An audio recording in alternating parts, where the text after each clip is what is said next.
good day, this is our daily routine 119. So yun, nagsimula na ang deliver at mga walk-in. At yan nga, today nga pala ang aming pa-pre-taste na waffle.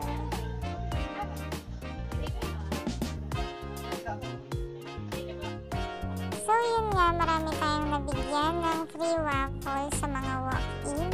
At yung iba, nagsabi naman kami kapag hindi sila nakakaabot ng luto na, is kapag umorder sila next, bibigyan ulit namin sila ng free waffle.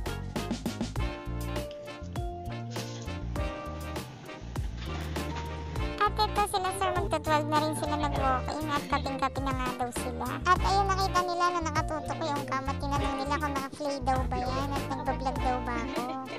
Ayan, kaya nag-aano sila dun sa camera dahil bagong gupit daw ang kasama nila. Thank you so much din po sa pagbalik-balik dito sa store. At ayan, nakakita naman kayo sir na satisfy siya sa order niya.